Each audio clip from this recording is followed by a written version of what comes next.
नमस्कार, मैं श्रेया और आप देख रहे हैं डिजिटल इंडिया न्यूज। और अब बढ़ते हैं खबरों की ओर। अमृतपाल समर्थकों की साजिश का खुलासा, अमित शाह को निशाना बनाने की योजना। पंजाब पुलिस ने मोगा से 2 लोगों को गिरफ्तार किया जो अमित शाह समेत नेताओं पर हमले की साजिश रच रहे थे। यह खुलासा वारिस पंजाब दे टीम नामक व्हाट्सएप ग्रुप की लीक चैट से हुआ है। जीशान सिद्दीकी को डी कंपनी की धमकी। एनसीपी नेता जीशान सिद्दीकी को डी कंपनी से जान से मारने की धमकी मिली है। ईमेल में कहा गया कि उन्हें भी उनके पिता की तरह मार दिया जाएगा। धमकी हर 6 घंटे में दोहराने की बात कही गई। शरद अजीत पवार की नजदीकियां बढ़ी। शरद और अजीत पवार बीते दिनों में 3 बार मिल चुके हैं। मंच साझा करने और तल्खी कम होने से दोनों के एकजुट होने की चर्चा तेज हो गई है। सुप्रिया सुले ने भी पारिवारिक रिश्तों को मजबूत बताया। सऊदी बना भारत यूरोप कॉरिडोर का अहम पड़ाव। मोदी सऊदी अरब की यात्रा पर है, जहां भारत यूरोप कॉरिडोर पर चर्चा होगी। यह गलियारा माल ढुलाई की लागत 30% तक कम करेगा। इसे 21वीं सदी का सिल्क रूट बताया जाया है। सीजेआई पर टिप्पणी से फंसे निशिकांत दुबे। सीजेआई संजीव खन्ना पर बयान देने के मामले में सुप्रीम कोर्ट ने दुबे पर सख्ती दिखाई है। उनके खिलाफ अवमानना की कार्रवाई की मांग की गई है। कोर्ट के केस अगली सुनवाई के लिए लिस्ट कर दिया गया है।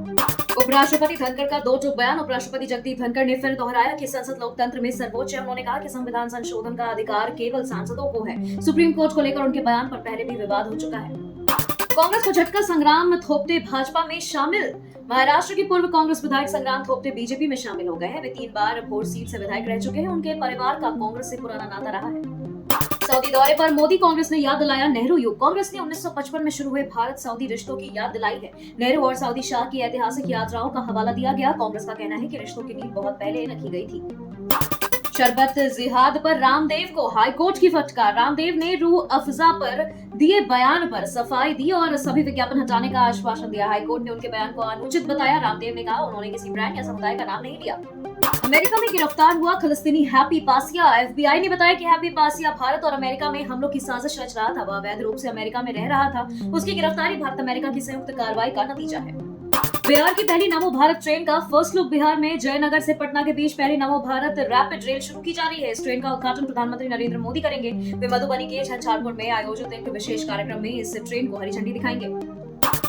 बिहार चुनाव लड़ सकते हैं चिराग पासवान। अरुण भारती के बयान से संकेत मिले हैं कि चिराग पासवान इस साल विधानसभा चुनाव लड़ सकते हैं। पहले चिराग ने 2030 में बिहार लौटने की बात कही थी। अब उनकी संभावित भूमिका को लेकर अटकलें तेज हो गई हैं।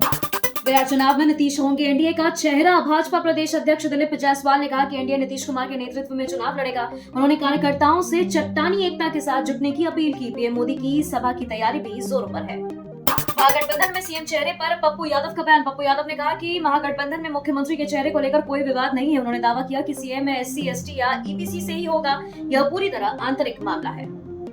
धमकी के बावजूद सुरक्षा नहीं, हत्या से उबाल। विनय सिंह की हत्या के बाद जमशेदपुर में आक्रोश फैल गया है। पहले ही उन्हें जान से मारने की धमकी मिली थी। पुलिस ने सुरक्षा देने की बजाय शहर छोड़ने की सलाह दी थी। झारखंड में भीषण गर्मी, हीट वेव अलर्ट। झारखंड में गर्मी और उमस से जनजीवन प्रभावित है। 25 अप्रैल को हीट वेव का खतरा है, जबकि 26 से बारिश की संभावना है। मौसम विभाग ने येलो अलर्ट जारी किया। निवेश के लिए विदेश दौरे पर सीएम हेमंत सोरेन स्पेन और स्वीडन में निवेशकों को झारखंड में निवेश का आमंत्रण दे रहे हैं। आरसीडी स्पेनॉयल क्लब ने फुटबॉल विकास को लेकर एमओयू का प्रस्ताव दिया है। यह खेल विकास में अहम कदम माना जा रहा है। वक्फ कानून के विरोध में प्रदर्शन। कैमूर में वक्फ बोर्ड संशोधन के खिलाफ एआईएमआईएम और भीम आर्मी ने मार्च निकाला। मंत्री जमा खान के काफिले का विरोध हुआ और जेडीयू का झंडा भी उखाड़ा गया। प्रदर्शन में मुस्लिम और दलित समुदाय के लोग शामिल थे। प्रशांत किशोर का चिराग पर सॉफ्ट रुख। प्रशांत किशोर ने कहा कि चिराग पासवान से उनके निजी संबंध हैं, राजनीतिक नहीं। उन्होंने नीतीश और तेजस्वी पर आलोचना की, लेकिन चिराग को लेकर नरम रुख अपनाया। जब तक चिराग भाजपा के साथ है, पीके कोई राजनीतिक संबंध नहीं रखेंगे। बिहार को शिक्षा क्षेत्र में केंद्र का बड़ा तोहफा। केंद्र सरकार ने आरटीई के तहत बिहार को 1583 करोड़ रुपए मंजूर किए हैं। प्रारंभिक शिक्षा के लिए 7150 करोड़ और माध्यमिक शिक्षा के लिए 767 करोड़ का प्रावधान किया गया है। कंप्यूटर शिक्षा और कौशल विकास को भी बढ़ावा मिलेगा। त्रिपुरा सीएम ने मंच पर गिरी महिला प्रिंसिपल की मदद की। एक कार्यक्रम के दौरान त्रिपुरा की महिला प्रिंसिपल की तबीयत बिगड़ गई और वे मंच पर गिर पड़ी। मुख्यमंत्री माणिक साहा ने तुरंत उनकी मदद की और प्राथमिक उपचार दिलवाया। अब उनकी हालत स्थिर बताई जा रही है। ममता बनर्जी ने प्रदर्शनकारी शिक्षकों से की अपील। शिक्षक भर्ती रद्द होने के बाद पश्चिम बंगाल में 26,000 शिक्षक प्रदर्शन कर रहे हैं। ममता बनर्जी ने उनसे स्कूल लौटने की अपील की और वेतन की जिम्मेदारी लेने का भरोसा दिया। पूर्वोत्तर की सुरक्षा को लेकर भारत ने रोकी रेल परियोजनाएं। भारत ने बांग्लादेश में चल रही रेल परियोजनाएं अस्थायी रूप से रोक दी है। ये फैसला ढाका में राजनीतिक अस्थिरता और सुरक्षा चिंताओं के कारण लिया गया है। इनसे पूर्वोत्तर राज्यों को मुख्य भूमि से जोड़ने की योजना थी। न्यायपालिका का सम्मान सर्वोपरि, केंद्र सरकार के सूत्र। सुप्रीम कोर्ट पर टिप्पणियों के बाद सरकार ने स्पष्ट किया कि न्यायपालिका का सम्मान सर्वोपरि है। सभी लोकतांत्रिक स्तंभ मिलकर देश के विकास में जुटे हैं। यह बयान वक्फ अधिनियम पर कोर्ट की टिप्पणी के बाद आया है। एससी ने वकील पर लगाया 5 लाख का जुर्माना। सुप्रीम कोर्ट ने अनुचित याचिका दायर करने पर वकील संदीप टोडी पर 5 लाख रुपए का जुर्माना लगाया। कोर्ट ने कहा कि इससे न्यायालय का माहौल खराब हुआ। गुवाहाटी हाई कोर्ट को बम से उड़ाने की धमकी, जांच में कुछ नहीं मिला। गुवाहाटी हाई कोर्ट को ईमेल से बम से उड़ाने की धमकी मिलने पर सुरक्षा बलों ने सर्च ऑपरेशन चलाया। पुलिस ने कहा अब तक कुछ संदिग्ध नहीं मिला, धमकी अफवाह लग रही। एआई से ड्राइवरों की नौकरी पर खतरा, सुप्रीम कोर्ट ने जताई चिंता। सुप्रीम कोर्ट ने एआई से ड्राइवरों को रोजगार पर खतरा जताया। जस्टिस सूर्यकांत की बेंच ने ईडी नीति पर सुनवाई के दौरान कहा एआई के कारण बड़े पैमाने पर बेरोजगारी हो सकती है।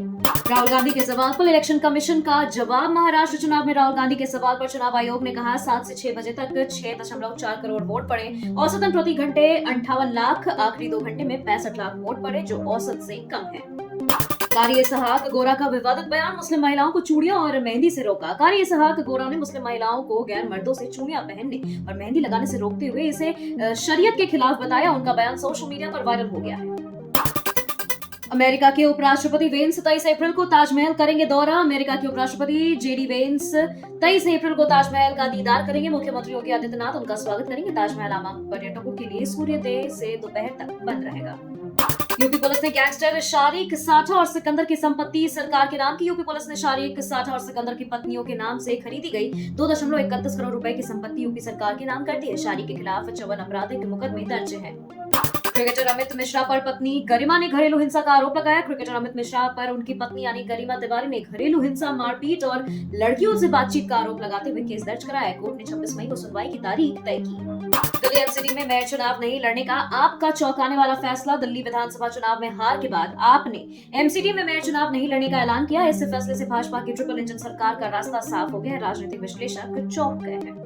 गृह मंत्रालय ने आतिशी की सुरक्षा घटाकर वाई श्रेणी की। दिल्ली की पूर्व मुख्यमंत्री आतिशी की सुरक्षा में गृह मंत्रालय ने कटौती करते हुए Z से वाई श्रेणी में बदलने का आदेश दिया है। मंत्रालय ने कहा कि कोई नया खतरा नहीं है, इसलिए सुरक्षा कम की गई। आपका आरोप, बीजेपी विधवा महिलाओं की पेंशन काटने जा रही है। सौरभ भारद्वाज ने आरोप लगाया कि बीजेपी दिल्ली में हजारों विधवा महिलाओं की पेंशन काटने वाली है। उन्होंने कहा पेंशन न मिलने से महिलाएं परेशान है और सरकार के पास मदद की मांग कर रही है। संजू बायोपिक से निराश संजय दत्त की बहन प्रिया दत्त। संजय दत्त की बायोपिक संजू से बहन प्रिया दत्त निराश है। उन्होंने कहा कि फिल्म में संजय की दिक्कतें और परिवार की रिश्तों को सही से नहीं दिखाया गया है, खासकर माँ और पिता बेटे के रिश्ते को। आमिर खान ने महाभारत पर किया बड़ा खुलासा, कहा इस साल से शुरू करेंगे काम। आमिर खान ने महाभारत फिल्म पर काम शुरू करने का ऐलान किया, लेकिन यह अभी तय नहीं है कि वह इसमें एक्टिंग करेंगे या नहीं। यह फिल्म उनकी सबसे बड़ी प्रोजेक्ट मानी जा रही है। गौरव खन्ना ने कॉपी आरोप पर दिया शाहरुख और अमिताभ का उदाहरण। गौरव खन्ना ने सेलिब्रिटी मास्टर शेफ में डिश कॉपी करने के आरोपों पर सफाई दिया है। उन्होंने कहा कि शाहरुख और अमिताभ बच्चन को भी कॉपी करने का आरोप लगता है, क्या उनकी वैल्यू कम हो जाती है? अनुराग कश्यप ने ब्राह्मणों पर आपत्तिजनक टिप्पणी के लिए माफी मांगी। अनुराग कश्यप ने ब्राह्मणों पर की गई आपत्तिजनक टिप्पणी के लिए माफी मांगी। उन्होंने स्वीकार किया कि उन्हें अपनी गलती का एहसास हो गया है और भविष्य में गुस्से पर काबू पाकर सही शब्दों का इस्तेमाल करेंगे। फिल्म फूले में छुपे इतिहास को उजागर करेंगे प्रतीक गांधी और पत्रलेखा। फिल्म फूले के निर्देशक आनंद महादेवन ने बताया कि फिल्म में ज्योतिराव और सावित्रीबाई फूले की छुपाई गई कहानी को उजागर किया जाएगा, जो स्कूल की किताबों में सिर्फ एक चैप्टर बन के रह गया। अभिषेक शर्मा को युवराज ने सुधारा, पार्टी बॉय इमेज को छोड़ा। युवराज सिंह ने कहा कि अभिषेक शर्मा जो पहले पार्टी बॉय थे, उनको युवराज सिंह ने सुधारा है। उनकी मेहनत के बाद ही वह घरेलू क्रिकेट से आईपीएल और फिर भारतीय टीम तक पहुंचे। इयोन मॉर्गन और अंबाती रायडू ने की टीम की आलोचना और तारीफ। इयोन मॉर्गन ने कहा कि केकेआर को आईपीएल में बल्लेबाजी समस्याओं का सामना करना पड़ रहा है, जबकि अंबाती रायडू ने गुजरात टाइटंस के साई सुदर्शन की तारीफ की। केकेआर को गुजरात से 39 रन से हार का सामना करना पड़ा। मोहम्मद अजहरुद्दीन को है अफसोस, क्रिकेट खेला ही क्यों। मोहम्मद अजहरुद्दीन ने हैदराबाद के राजीव गांधी स्टेडियम में उनके नाम से बने स्टैंड को हटाए जाने पर दुख जताया। उन्होंने इसे अपमान बताया और बीसीसीआई से खेल का सम्मान बचाने की गुहार लगाई। माइकल स्टेलर को जेल की सजा, 1 साल की सजा पहले ही पूरी कर चुके ऑस्ट्रेलियाई क्रिकेटर माइकल स्टेलर को घरेलू हिंसा समेत कई मामलों में 4 साल की जेल की सजा सुनाई गई है, लेकिन 1 साल की सजा पहले ही पूरी कर चुके होने के कारण उन्हें जेल नहीं जाना पड़ेगा। हर्ष भोगले के हटाए गए होने की अफवाहों का खंडन किया। हर्ष भोगले ने बताया कि उन्हें कोलकाता में 2 मैचों के लिए पैनल में शामिल किया गया था, जिसमें वो 1 में अनुपस्थित रहे थे। उन्हें हटाया नहीं गया था। हार्वर्ड यूनिवर्सिटी ने ट्रंप प्रशासन के खिलाफ मुकदमा दायर किया। हार्वर्ड यूनिवर्सिटी ने ट्रंप प्रशासन द्वारा अरबों डॉलर की फंडिंग रोकने के खिलाफ मुकदमा दायर कर इसे अवैध और असंवैधानिक बताया। अमेरिका ने रूस यूक्रेन युद्ध विराम के लिए पूरी ताकत लगाई। अमेरिका यूरोपीय और यूक्रेनी अधिकारियों के साथ लंदन में युद्ध विराम पर चर्चा करेगा। यूक्रेनी राष्ट्रपति जेलेंस्की ने बिना शर्त सीज फायर की बात की। हालांकि रूस के हालिया कदम चिंताजनक है। वैंकूवर में गुरुद्वारे पर खालिस्तान समर्थक ग्राफिटी। इंडो कैनेडियन समुदाय में आक्रोश। वैंकूवर में ऐतिहासिक गुरुद्वारे की दीवारों पर खालिस्तान समर्थक ग्राफिटी लिखी गई, जिससे इंडो कैनेडियन समुदाय में गुस्सा है। पुलिस जांच कर रही है। समुदाय ने बैठक कर विरोध जताया। सऊदी अरब ने पाकिस्तान के 4700 भिखारियों को किया निर्वासित। पाकिस्तान के रक्षा मंत्री ख्वाजा मोहम्मद आसिफ ने बताया कि सऊदी अरब ने 4700 पाकिस्तानी भिखारियों को फर्जी वीजा और अवैध भीख मांगने के आरोप में वापस भेजा है। यह पाकिस्तान के लिए शर्मिंदगी का कारण बना। भारत सरकार ने पोप फ्रांसिस के निधन पर 3 दिवसीय राजकीय शोक की घोषणा। भारत सरकार ने पोप फ्रांसिस के निधन पर 3 दिवसीय राजकीय शोक की घोषणा की। शोक के दौरान राष्ट्रीय ध्वज आधा झुका रहेगा और कोई आधिकारिक मनोरंजन कार्यक्रम नहीं होंगे। खबरों के सिलसिलों में फिलहाल इतना ही। बने रहे डिजिटल इंडिया न्यूज के साथ। नमस्कार।